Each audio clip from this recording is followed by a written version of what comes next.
Over 130 people are reported dead in Rio de Janeiro, Brazil. Police conducted their largest ever operation against organized crime gangs in the city's history. NTD's international correspondent Arian Pastor is in Brazil, and a warning: this report includes footage that some viewers may find disturbing. A pastor is seen crying in Rio de Janeiro on Wednesday, a day after state authorities conducted a major police raid, the largest in the city's history. Around 40 bodies were seen lying on the ground, waiting to be collected on Wednesday. Police raided 2 impoverished neighborhoods in the city, also known as favelas. Authorities were targeting one of Brazil's narco-trafficking organizations, called the Red Command, or Comando Vermelho in Portuguese. Gangs in Brazil are in control of almost all favelas in the country. They use the territory to extort residents and sell drugs, weapons, stolen merchandise and more.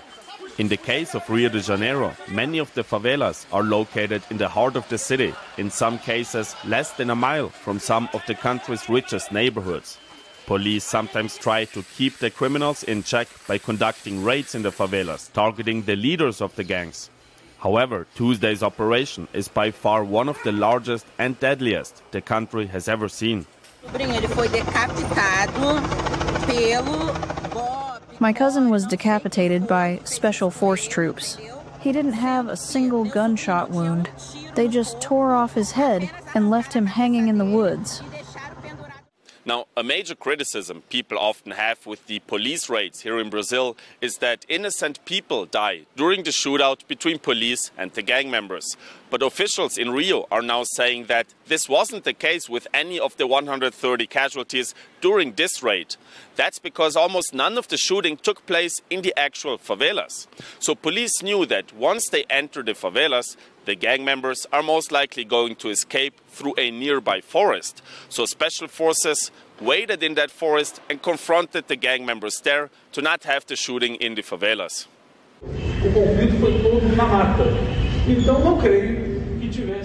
It was all in the woods, so I don't believe anyone was just strolling in the woods on a day of conflict.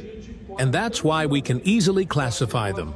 And if there's any error in classification, it's certainly residual, which is insignificant. People outside the favela were affected as well. Armed gang members entered public buses, forcing the drivers to block major streets across the city.